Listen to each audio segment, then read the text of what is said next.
Hello, everybody, and welcome to 38 Weeks to Go, your weekly podcast about fantasy football. Today, we have our tally leader and our group leader, Si Mnanijua, manager of GoodnessGraciousMee. Welcome to the show. Hi everyone, thanks Nash. No, it's good to finally be here. You know, this is your second time this should be the second time you're here because you are our Yeah, record points tally holder with 105. yep. You can say that again. Yeah, but our schedules didn't align that time. So I'm really happy that we've gotten this chance to talk again. Yeah, no, I'm glad I could finally make it onto the podcast. I wasn't sure that would happen again. I thought that was my one and only chance that passed us by. Yeah, unfortunately, I had other commitments, and yeah, it was not easy aligning our schedules. But I'm glad I managed to accumulate enough points to actually make it back and actually be here with you for today's show. Wow. Let me say, well done. I've been watching your team, and the thing I admire about your team is that you really make very interesting choices in how you go about your team makeup. But even before we Yeah, get into that, yeah. goodness gracious me, tell me about your team Yeah. name. My team name, goodness gracious me. Well, I mean, at the start of the season, you always try and come up with an interesting name, to make you stand out, obviously related to football. Initially, I think when I made my first team, looking at some of the players that I had in my squad, I thought Ben Me was something interesting. Like I could do something interesting with that. And so went through a few names, and I remember this British show from way back when we were younger, a comedy that used to come on television, and it was called Goodness Gracious Me. And so, yeah, I just basically adopted that name, and obviously the me has the double E for Hmm, the got it. player. Yeah, Yeah. so yeah. Okay. So now me, I know who you are, but Si Mnanijua. So Yeah. is it about time you tell people who you are? I know, right? I mean, I guess now I have to reveal my true identity. I feel like Superman probably at this point, but yeah, no, it's me. Leon Buyu. So yeah, I'm sure most of those listening to this podcast know me. Yeah. So finally my true identity has been revealed. You have Si been Mnanijua is unmasked. me.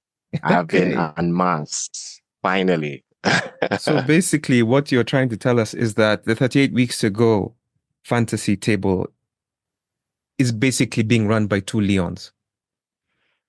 Yeah, apparently it seems so. I mean, I don't know how that happened, but I'm not surprised. Okay. Okay. So tell me, tell me about these Yeah. 61 points. When did Yep. you put in Huang into your team? Huang. Actually, I just brought in Huang this game week, actually. And that was following the injury. Was it to Bowen? Yes. No, it No, wasn't no. to. Bowen is still on your bench. Yeah, Bowen is still on my bench. Itoma? I have to go back and see who I. No, I didn't have Mitoma. Mm, who did I transfer out? That's an interesting question. I'll have No, to I'm go looking back at your and previous teams. check. You've had him. This is your second game week to have him. Oh, Huang? Actually, I'm yeah, not sure you've if I had had him. Mitoma You've before. had him for at least three game weeks. And then you removed At him least three game for weeks, okay. Jensen.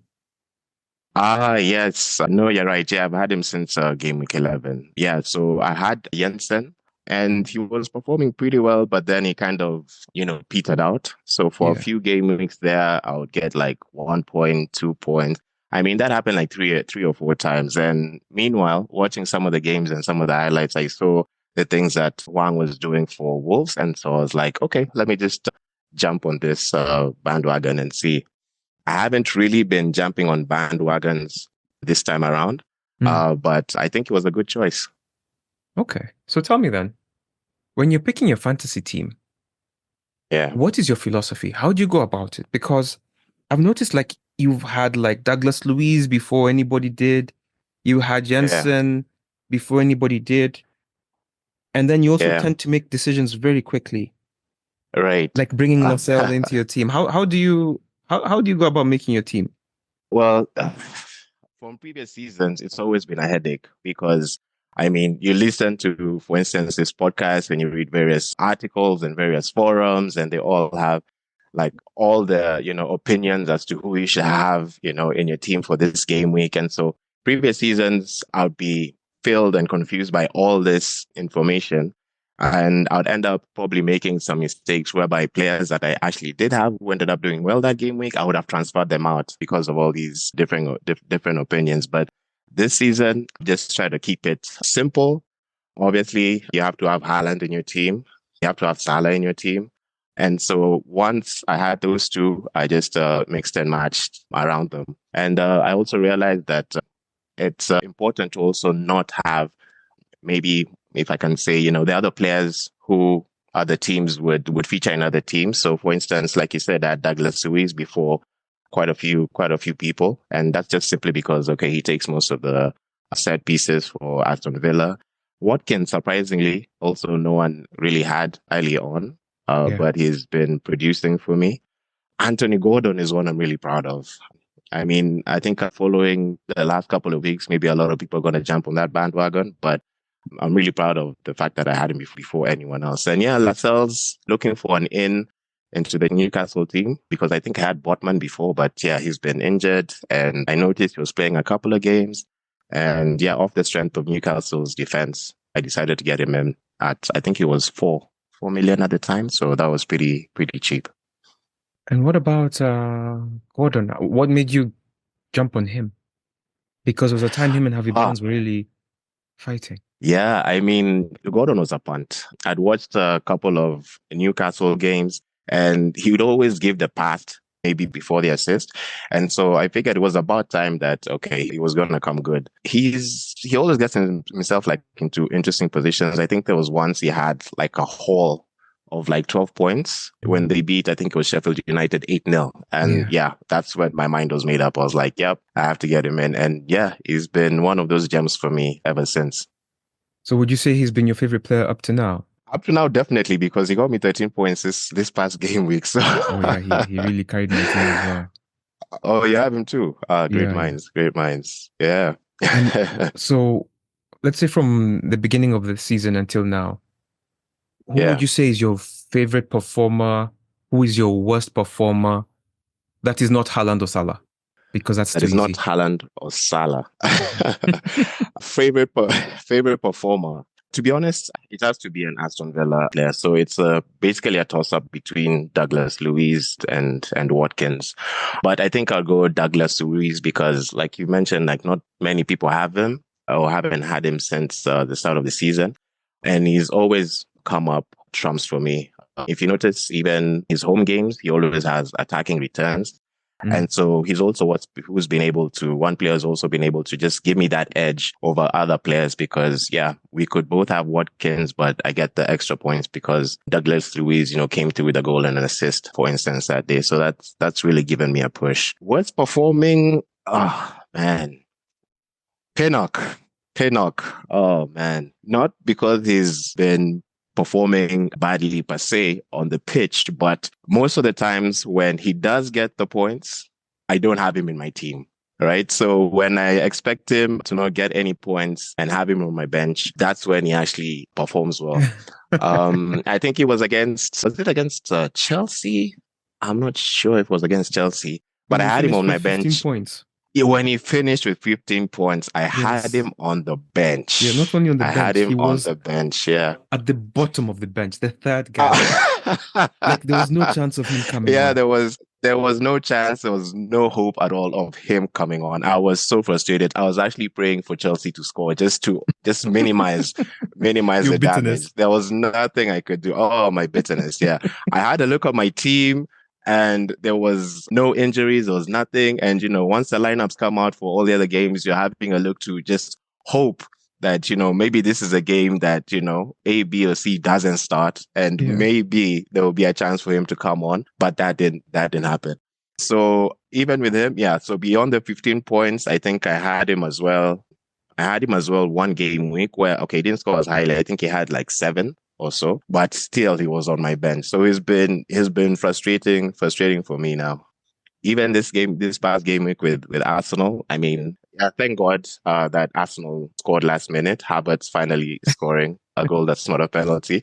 Because I had him on my bench, and I think he was actually in line to score quite significant bonus points. So yeah, I'm ashamed to say, but I celebrated that Havertz goal. That's funny. That's so Yeah. funny. But I understand sometimes you have to feel good about yourself sometimes, because sometimes you make a decision and Yeah. you're like, yeah, this is how the game week is going to go. And then you Yeah. get humbled. You put I've been humbled quite a few times. what about biggest And regret? always by my bench. Always by your My bench. biggest regret, always by my bench, always by my bench. And my biggest regret is the game week where we all suffered. Game week I'm 11. not sure what game week that was game week 11, huh? Yeah, it'll live in Oh, yeah. infamy. Yeah, we live in infamy. Yeah. That was just it was a tough game week for everyone. So managed to come up with 35 points. So I was like, okay, all things considered, it wasn't bad. But yeah, I had Haaland as captain. Obviously, gave us was substituted. Yeah, That's the so one. He gave us 4 that points. No, was 2 points. yeah, 2 points. Yeah, I sort of consoled myself by the fact that my vice captain was Salah and he didn't do much better. I think he finished the game with 2 points. Yeah, but I had Lascelles as well on the bench, last man on the bench Yeah. with 9 points. Oof. Yeah, and I had a couple of ones in my defense. One of them obviously now being Pinnock because when I put him in my team, yeah. And that was a last minute decision. I think I made that on the Saturday just to substitute ourselves for Pinnock. So yeah, that was a tough one. But luckily, it was all round. We all suffered. So it didn't end up being too bad in the end. You know, I look at your team and Yeah. I look at my team, and there's Yeah. one similarity in approach to team construction, and Right. that is balance. You see, like Right. when I was Yeah. talking to like Tune and the other Leon, they went for a Yeah. strong 11. Right. And I'm seeing you have a bench. You always have Yeah. players who will come on who can Yeah. contribute. Yeah. And the advantage of that is like when there's an injury, you have a guy on the bench. But the problem is Yeah. when you have Pinnock and Lascelles on the bench scoring 15 points. Yeah, exactly right. Yeah, it's a double-edged sword, but I'd rather have a strong all-round team, bench included, than not. I mean, things happen, like for instance, what happened with Bowen this game week. So the fact that he wasn't playing and he was in quite a few teams, that also means that you have, someone who's actually played and can actually contribute points to your team who's able to come on. For me, this time round, wasn't so lucky because I think the player who came on for him only got 2 points. Yeah. But yeah, still. And I'm seeing it was with Lascelles was on the actually, bench yeah. again. Lascelles was on the bench again. Last guy on the bench. Last guy on the bench again with 7. Yeah, he actually scored a great goal this game week. Onana on the bench as well with 9. I don't know what I was expecting from Everton. I thought, okay, maybe with a 10-point deduction, they would give United a tougher time. But yeah, it always hurts when you have all these points on the bench. So I guess that's one of the demerits of having quite a strong bench. Oh, goodness. Oh, by the way, Yeah. I know this, but others don't. Who do you Yeah. support? Who do I support? I am a strong United fan. Manchester United fan. Yeah. I've been a Manchester United fan since as early as I can remember. I think I was 6 years old 6. when 6 years old when I watched them on TV, and Cantona was still running things, was still playing. Keane, Scholes, Sheringham, Andy that class of Cole, Dwight 99. York. Yeah, that was. Oh yeah, that class of '99 was something else. Even just leading up to that treble, they were quite a good team from like '96 up to when they won that treble. So yeah, they caught my eye since then, and I've been a staunch United fan ever since. When Manu was Manu. I'll take that. I was about to counter and say we're still Manu, but yeah, not quite. But It's I mean, because you yeah, see modern day fans like for example, the reason it hurts being a Manu fan yeah, now is because yeah, you've been a Manu fan since then. yeah. And so how do you Yeah. reconcile the two? Is there a solution? Ah, man. It's tough. I mean, tough times. And like, if you watch football for a long time, which I know we both have, then you realize that a lot of these things or successes come in cycles, So, I mean, Liverpool went 30 odd years without winning the league. Man City was nowhere in that discussion up Oof. until only a few years ago. Chelsea had also been strong in the 90s. If you remember players like Torre Andre Flo, I mean, they had a good team, Yes, but they Torrent couldn't quite, Flow, Hasselbank yeah, with Johnson. yeah, Good times. exactly. Yeah, great times. But they couldn't actually, just get over the line. Yeah, take the next step. Take the next step until now, hold Jose, and I And the think they money. managed to win the league like three, and the money.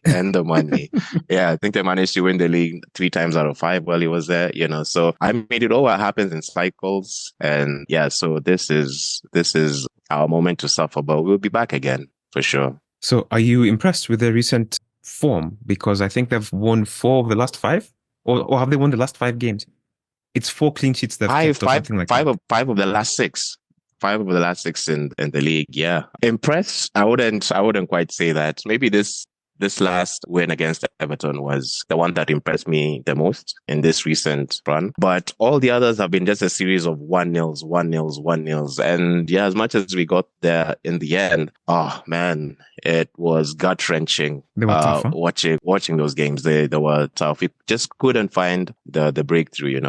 And all those games also came in between getting eliminated by Newcastle in the Carabao Cup, losing to Galatasaray in the Champions League, and then away to Copenhagen. So, I mean, difficult losses to take. And so you're never quite sure about how the next game is going to turn out. But yeah, we managed to pull it off some way, somehow. Maguire scoring, Lindelof scoring, so I wouldn't say it's been impressive. It's been gut wrenching, but it has been a surprise that we're actually the form team in the league at the moment.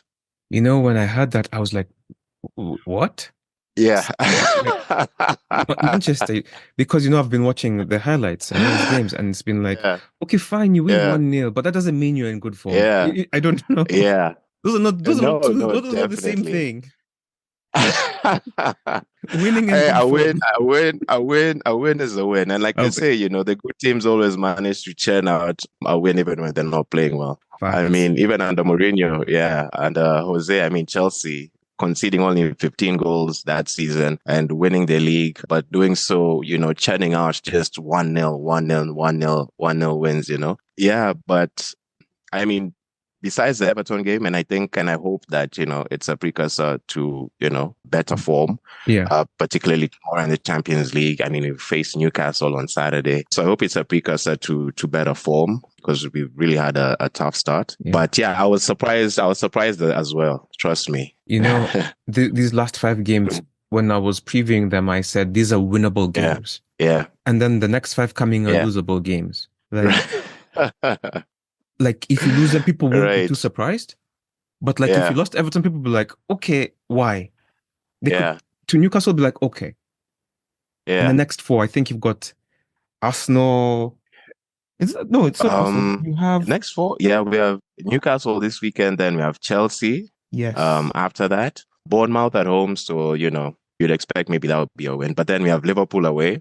Exactly. And I still have nightmares about last season at Anfield when we lost. How many goals was that again?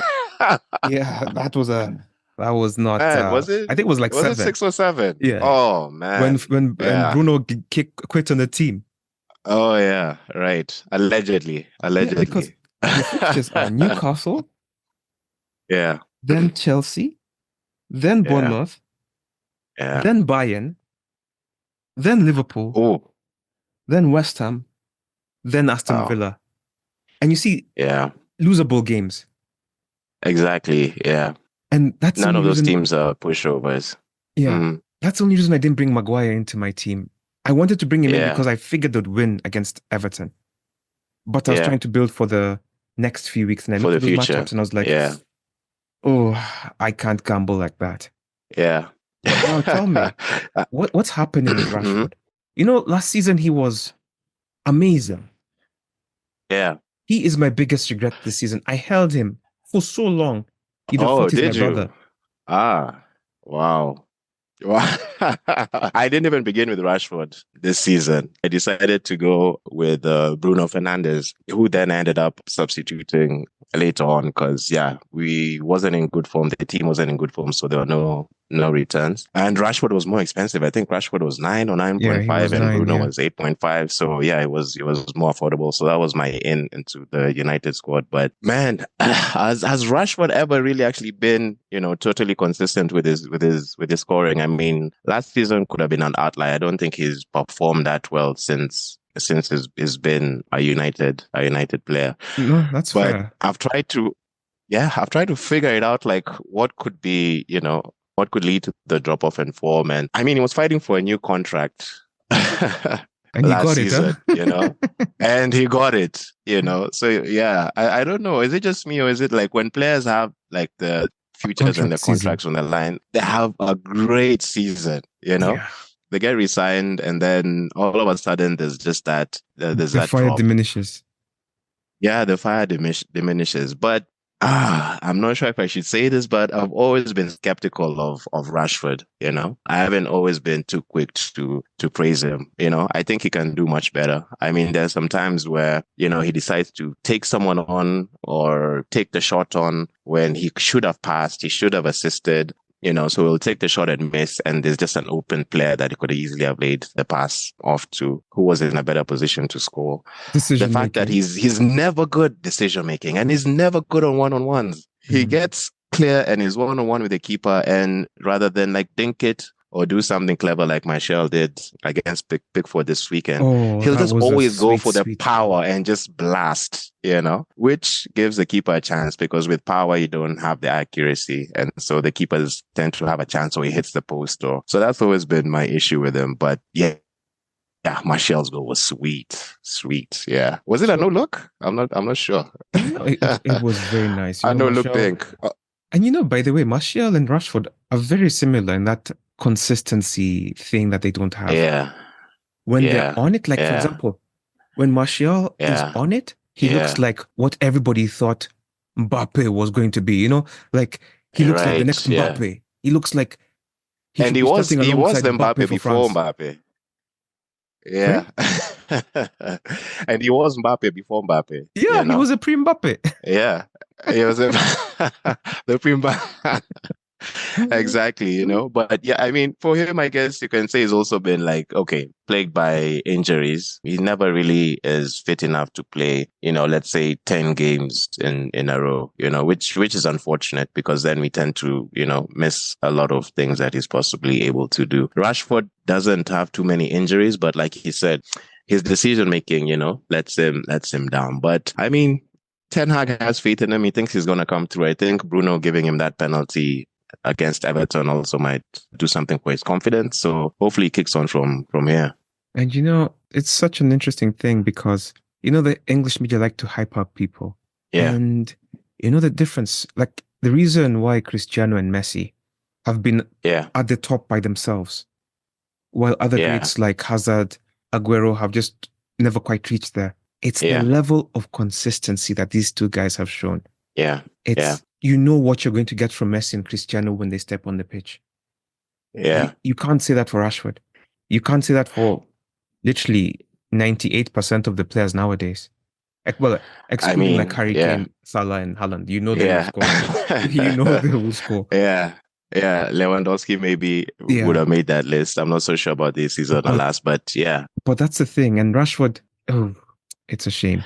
I mean, it's the hunger, right? It's the hunger, I guess. It's the professionalism because like a couple of weeks ago when, we got thrashed by Man City, as much as it was his birthday, he still went out and celebrated his birthday out and about town. And, that also caused some anger from fans. Yeah, it And, wasn't a good look. Ten Hag it wasn't a good look at all, particularly after a heavy derby defeat like that. And, Ten Hag also ended up benching him for the next game. So, I mean, you wouldn't think that Ronaldo or Messi would do such a thing. So, I mean, it's just hunger at the end of the day. I remember when Hazard retired and players were chiming in as to, with regards to his career. And they were like, this guy, like, wouldn't even really train. He wouldn't train at all. Yeah. He wouldn't give his all in training, but for sure he was going to get picked on the Saturday or the Sunday. And then all of a sudden he would perform. And he had those two stellar seasons, Chelsea 2 or 3. I mean, he was probably unplayable at that time. But I mean, if you don't have the hunger to be the best, imagine how good he would have been if, he gave his all and if he decided to train and all that. But funny enough, he ended up saying when he went to Real Madrid, he thought that, okay, this is a time for me to actually give my all in training and, get to that next level. But he said now, because of exerting himself during the training sessions, that's why he kept on getting injured. So I guess his body wasn't used to the hard work. But yeah, I mean, it's the hunger, but you hope also Rashford doesn't end up like Hazard. But yeah, I mean, that hunger, not everyone has. And there's this saying Yeah. that hard work beats talent when talent doesn't work hard. Now, let me give you, I usually ask people for an unpopular opinion that they hold. And now, let me give you my unpopular opinion in advance. All right. The main difference between Cristiano and Messi is Cristiano is the outcome of when hard work works hard. And Messi is when talent works hard. Right. That is the difference between those two players. I'm not saying Cristiano is untalented, but Messi's talent is clear for everybody to see, even those who hate him. Yeah. And he works hard. Now, the opposite of Messi, well, there are many. You have the Neymars and the Hazards, and even the Gareth Bales to some extent, where they have something special. They have something special about them. Yeah. And even Pogba, you can put him there, where it is clear when you watch them that these guys have something, but they're not willing to put in the work that needs to develop that talent into something ridiculous. And then on the other side, like for example, I think Mbappe is going the Cristiano route. Mbappe's greatest strength is his physical attributes in terms of his strength and his speed. Because he's not that great a finisher, he's not that great a decision maker, but he will work hard. Yeah. Well, at least I hope he works hard. Yeah. Because he's still like 22, 23, so the future is still unwritten. But he seems to be going down that Cristiano path of, I am really good, I have these certain sets of skills, and I'm going to work my ass off. Yeah. Him and Haaland as well. Because even Haaland is like that, because Haaland's main skill is that boy can put the ball in the back of the net. Yeah. But yeah, but like you can compare them to, like you compare those two to Ronaldo, right? But is there a Messi comparison? Oof. You see, I think that's a tougher one. It's harder to be a Messi than it is to be a Ronaldo. That's what I'm trying to say. That's what I'm saying. When talent works hard, there's nothing you can do about it. There's literally nothing you can do. I think Cristiano is the best example of somebody who practiced and became perfect. Yeah. But you can't practice what Messi has. Yeah, and I mean, not to knock him, but I mean, that's also one of the reasons why a lot of people, love Cristiano, because of the hard work he puts in, and everyone feels like, whatever he's managed to accomplish, whatever he's done in his career thus far, whatever accolades he gets, like he deserves it because, he's put in that hard work. But I do agree. I mean, when you work hard and you have that talent, okay, that now takes you over, that takes you over the edge. That's Anthony Gordon with 13 points this game week. I mean, it just pushes you above the rest. To further even strengthen your claim, it's the very reason people love Batman movies and hate Superman movies. Superman movies, right? Because Batman is so relatable. He's a man. Yeah. But Superman is so unrelatable. You can't become. You see, everybody can have a fantasy of, let's say, I can become rich. I can buy a car. I can buy a suit, and maybe I can become Batman/Tony Stark. But there's no money that you can use to turn yourself into Superman. Into Superman, true. And that's the difference. People can see that if I can work hard like Cristiano, I can become good. But nobody believes that if they work hard, they can become Messi. Yeah. It's sad, but that's just what it is. Yeah, I mean, and there's so a few people like that just in the history of football, Pele, Maradona, George Best, Messi, there's so few. And now the opposite. I mean, the streets will always remember. I don't know if you remember this player who used to play for QPR, Taarabt, Adel Taarabt. That guy could nutmeg everyone for days, you know? I mean, he had all the skill. I mean, all the skill, all the talent, similar to what you mentioned about Messi, you know, slaloming runs and all that. I think he also scored some really good, memorable goals while at QPR. But then at the end of the day, like, you know, just didn't have that work ethic, you know, or that determination, you know, like to be the best or whatever. And so I'm not even sure where he is now. I think after QPR, you know, he just, you know, just fell off. But I mean, if you ask me, he's like one of the most skillful players, you know, we've seen in the Premier League. But then again, you know, we can all see how his career went, you know. Some even say JJ Okocha, right? That Oh, guy had JJ was crazy, amazing. crazy skill. Yeah, that guy was amazing. Yeah, crazy, crazy skill, but never actually quite, you know, hit the heights that you'd have expected him to hit for someone so skillful in the game, you know? So, yeah, I think I agree with you there. Yeah, talent plus hard work. I mean, untouchable. But yeah, talent alone without the effort, yeah, then players like Cristiano Ronaldo, you can't compare it to them, you know, hard workers. So Yeah. what's your unpopular soccer opinion or football opinion? My un my unpopular soccer opinion. My unpopular soccer opinion. Right now, that Arsenal will not win the league in like even the next 10 years. 16. How 10 many years? years. 10. 10 years. Yeah. Goodness. Yeah. That's a bit of a I bold mean, one. a bit of a and an unpopular one, but That's I definitely stand, I unpopular. stand, I stand, I stand by it. Is I this just stand by Manu it. I hate don't. or is there more to this? Maybe a little bit of hate, maybe a little bit of hate, but also, I mean, some bit of experience also splashed in between there. You know, I mean, last season was their best chance. You know, this season, okay, right now they're leading, but City is still strong.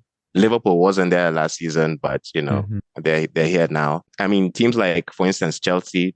Maybe not this year, but who knows how they'll be next year. Newcastle with the money, United always somewhere near there somewhere.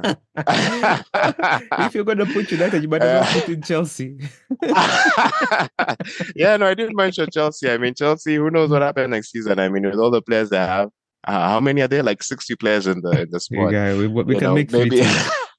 once they are able to fine tune that, who knows what can happen. But And even one of I those youth, mean, and one of those can be an under 21 team. That team is so young. yeah, right. But and also who knew Sterling could score free kicks? Dude, do you know Yeah, that was but his first yeah. free kick in 300 games? Wow, I've the last time 300 games. He never even Yeah, took any like that's for how even bad he one is for at like them. Man City. Wow, yeah. And That is the state of Pope. Chelsea.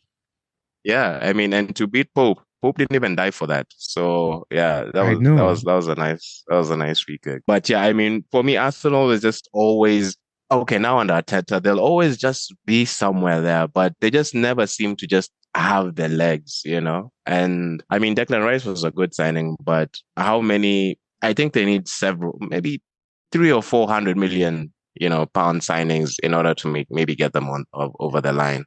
And that needs Okay. to happen all at once, you know, because everyone is constantly strengthening. So, I mean, they're having a great time right now, Arsenal fans. But Do until you win and have the trophy and hold yeah, it in your hands, I mean, yeah, being in first place doesn't really mean anything. I think last season they were first place for 93% of the season, yeah, that was and wild. they still didn't win.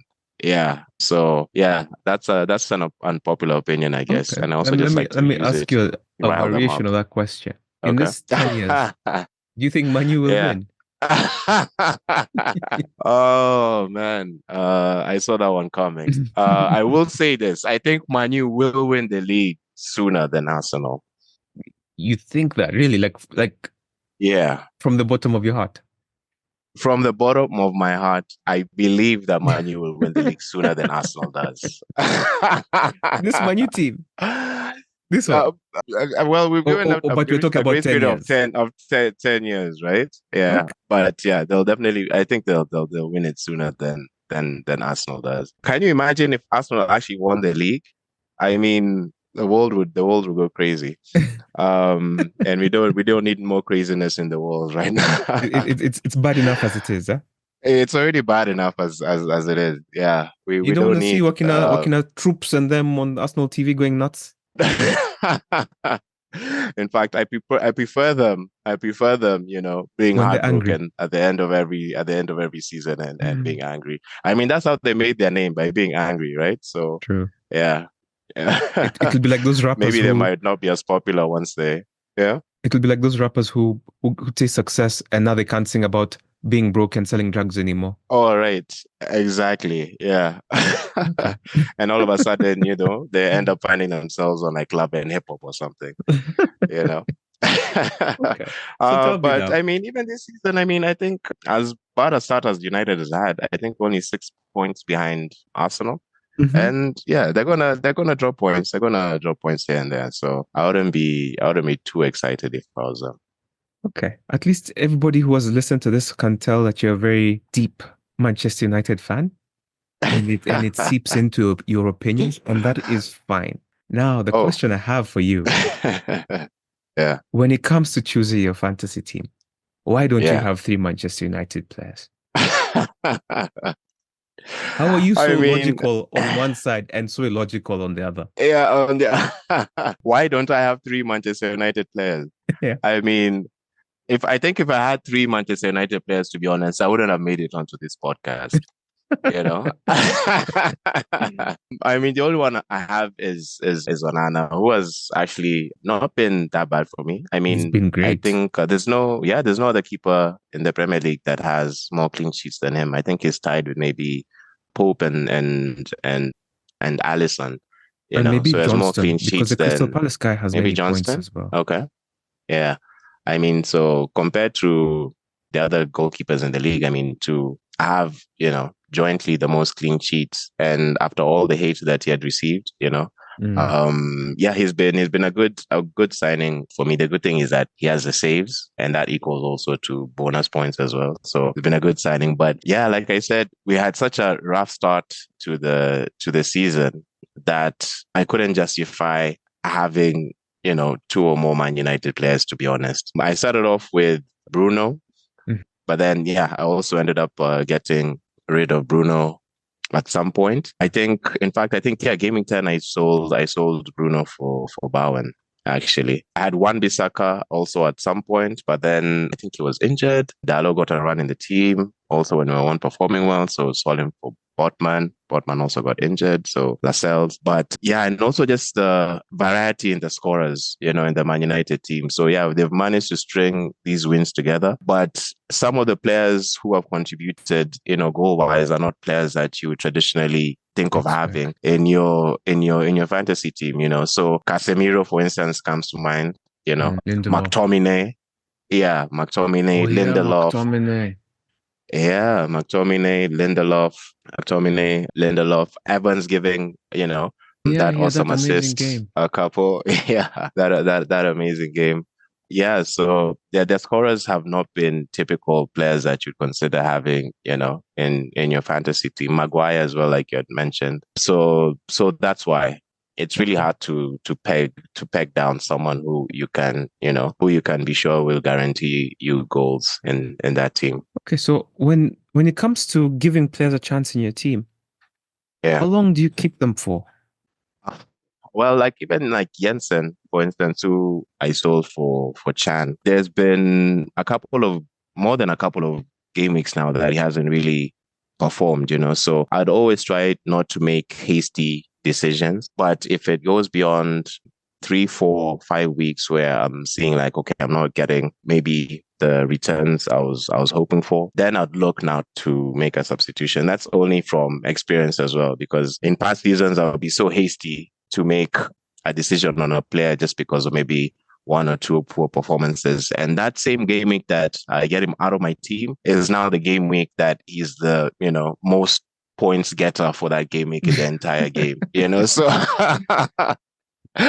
man, Fantasy can I humble you. always I always have these. Yeah, it definitely can humble you. So I've definitely tried to be just a bit more patient this time round, just to also just trust in the choices that I've made, and so stick with it and until at least the last moment. I also don't tend to make substitutions every game week. I think so far this season, I don't think I made more than 10 more than 10. So accumulate, the extra subs. So any game week, I have the 2 subs, but then I'd only use the one. So that just means for 2 weeks straight I haven't made any substitutions. So that's also kind of helped and also brought stability to my team, and lucky enough I benefited from that. Yeah, even for this game week there are a couple I have my eye on who I'm looking to sub, but I just haven't figured out for who yet. So we'll see on Saturday. Oh, so you're going to make your decisions closer to the game week? Yeah, I mean, there's Champions League this week, so who knows what can happen. Okay. So yeah, in case of any unfortunate injuries, then I wouldn't have jumped the gun and made a substitution and replaced a healthy player for another healthy player and have a player who's now unavailable. And yeah, -4s, -8s. I also haven't taken any of those this season as well. So I think that's also kind of helped my score and also helped me get to this point where I'm actually leading the league, surprisingly. Wow. Huh. Speaking of leading the league. Yeah. Hey, you had taken it over like maybe 3 weeks ago for like just one weekend. Yeah, I think just for just for one weekend. I think that was the weekend that I managed to score like I think it was 103 points or something. That was a crazy. Yeah, exactly. That was a crazy game week as well. Yeah, and so I think that you'll be able to was hold it? game week 9. I hope so. Or if not hold it, at least be there or thereabout, and then now see, where now the triple captain or, where those tokens can take me, hopefully, take me all the way to the finish. But yeah, while I'm here, we'll see. 10 points ahead. If I can extend that by a little bit. Ahead of why are you running? Why are you Mr. I know, right? Why are you running? Yeah. Have you used any of the chips so far?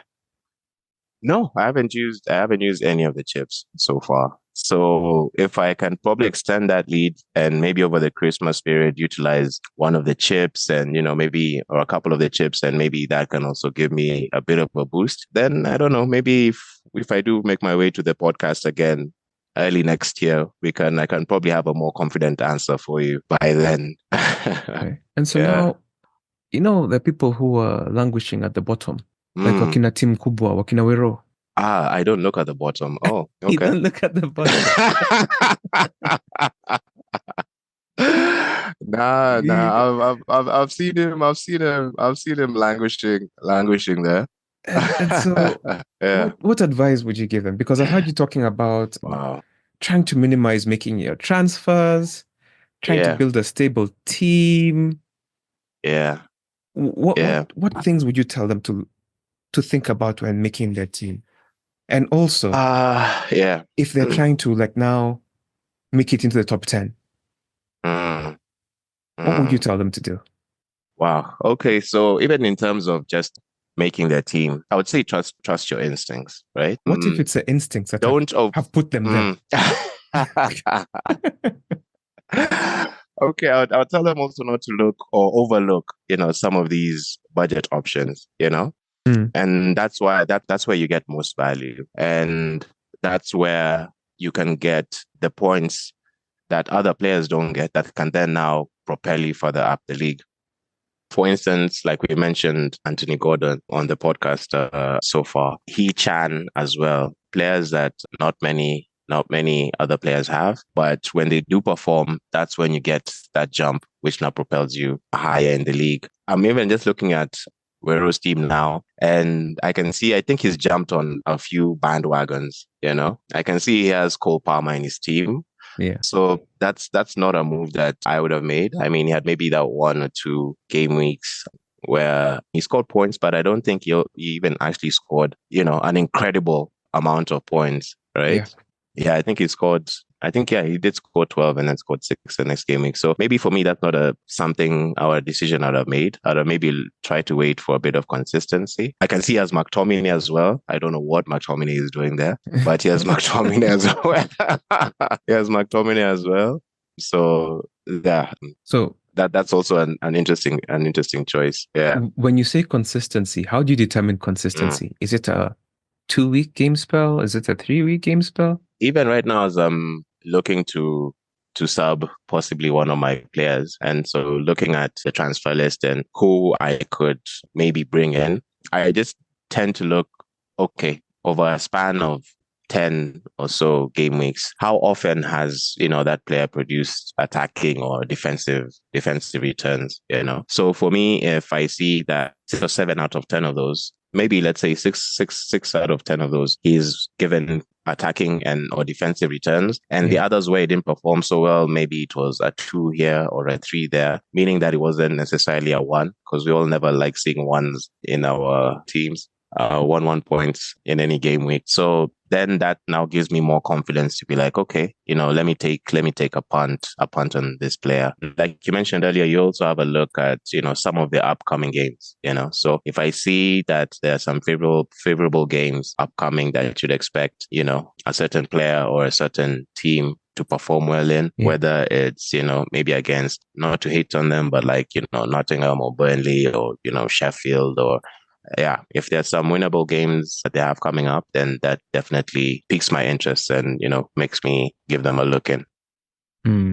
Yeah. Captain choice as well. I mean, this season, every weekend has to be either Salah or Haaland, right? I mean, it just seems like it. It just feels so. You've said something there that you haven't mentioned. And one of the things which I think you're low-key saying is that you should have Haaland and Salah in your team. And definitely. That's one of the main things that I had to make sure that I had in my team, both of them. If De Bruyne had been fit, maybe that's also would have, raised a question mark, maybe with regards to Salah. But I mean, difficult. I know, but once you have Haaland, I mean, I think you're covered on the Man City side. So you might as well, spread the risk and have Salah as well. And that's also definitely influenced, just the look of my team also. So given they're quite costly, I mean, having them both was a must for me. And so I kind of had to look, outside the box for value and where some of my points could come from. So that's how Douglas Luiz, for instance, ended up in my team, Emery, his team's always solid defensively, always good at set plays, and he's the set play taker in that team, penalties and free kicks as well. So that's how I ended up having him in my team as well. Wissa, for example, not many players have Wissa from Brentford, so a lot of other players would opt for Mbeumo, which makes sense because he plays as a forward, but he's classed as a midfielder, whereby Wissa is an out-and-out striker. So early on in the season, I did benefit from some of his games and some of his points. Those have dried up of late, I have to admit. So it could be one of the players that I'm looking to axe this week. Who knows? Anderson, as well for Crystal Palace, when they were keeping clean sheets, he was not only getting the clean sheet points, but he was also getting the bonuses as well. Yeah. Even when it comes to keepers, I don't think I've seen any or many teams with Leno, for instance, But one thing about Leno is that you will not get less than a 2 with Leno, even if they get dropped, because he always gets that extra point or 2 because of making saves. Yeah. So in a game week that they could even have lost maybe 3-1 or 4-1 or whatever the case may be.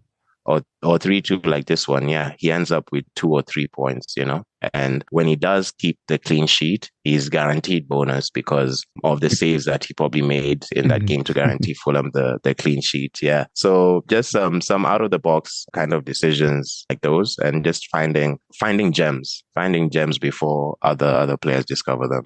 Finding gems. How do you find gems? I mean, I'm not gonna spill all my secrets, maybe. Fair enough. Well, then let me ask you this. No, but yeah.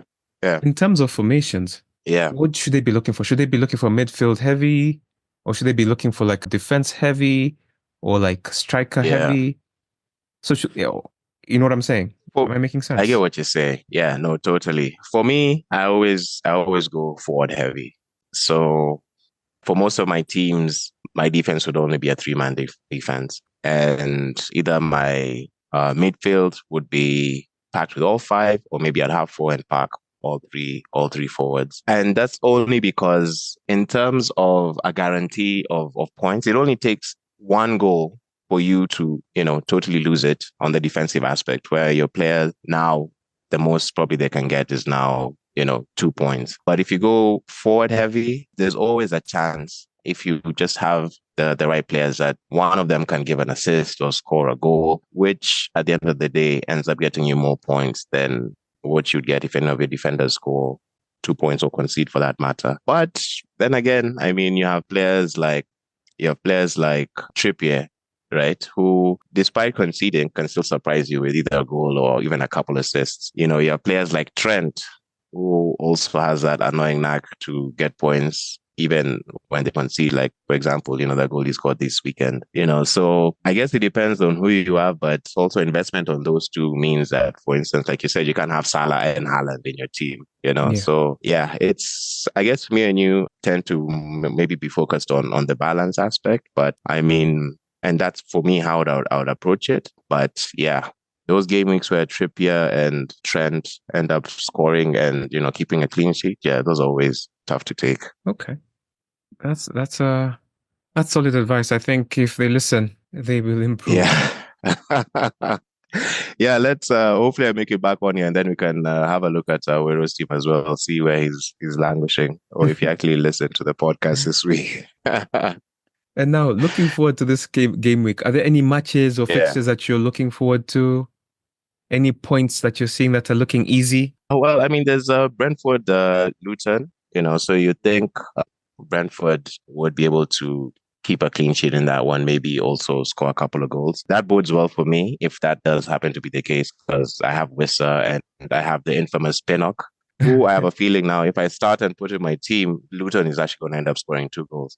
But anyway, I see myself taking that punt and putting him in. Are you using this game week as a last chance for Wissa? How could you tell? Yes, yeah, last chance for Wissa this game week. Yeah, I've actually been shopping around for a striker, so I've had a look at a couple of options. So I think if he doesn't perform against Luton, then man, no hope for him. I think I'll go ahead and give him the axe. I have some money on the bench, so there are a few other options that, I could take, though this year when it comes to strikers, it's a bit slim pickings, but I mean, Isak is looking attractive, particularly since Wilson is injured. Yeah, maybe a double up on Man City. I've seen a lot of people actually do this where they have Haaland and Alvarez. Yeah. And they have some quite favorable fixtures coming up, I think they have Luton and Crystal Palace, and so some favorable fixtures. So could be something there. But also Solanke, an affordable budget striker. True. I think he scored. He scored 2 against Newcastle. 2 against Newcastle, and in terms of overall goals scored by Bournemouth, I think he scored like 60% of them. So if he's scoring, most of their goals, then he's always it could be worth taking a punt on. That's true. Yeah. Okay. So we have come to the end of the podcast and to the end of the interview. And I just wanted to say thank you so much for giving me your time. No worries. Anytime. Happy to be here. I mean, time has flown by so fast. But I guess that's the case when, you're having fun, and it's always fun for me to talk football. Yeah, I wish I would have been here sooner. Or earlier last time. But yeah, I'm glad I made it back. And yeah, I hope to do so again many more times over. How many times has Tune been on this? 3. 3? Yeah. Okay, well. He's the current leader. This is the current leader. This should have been my second. So yeah, we'll I'll say that I'm 1. We'll still count it. Yeah. You and Money Mike have 2. Because Manny Mike also wasn't able to interview the other one. And I'm going to try and interview him this week. Right. Okay. Because both of you tied for 61. Okay. Yeah. Man, really? Yeah. I mean, yeah, you want to double up on us? I mean, he took -8, so technically, I know. Yeah, technically, he got 53 points, technically. Technically it's true. Yeah, technically, but 61, that's 61 over there is still 61. Yeah, it's still 61. But it's okay. Don't that's worry. cool. We Yeah, got like 25 game weeks left, so there's still to time. go. 1 week Yeah, at a time. Before you know it, you would have yeah, been here 3 or 4 more times, I'm sure. yeah.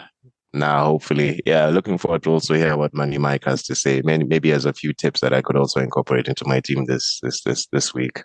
Ah, excellent. I'll ask him. All Cheers. right. Bye bye.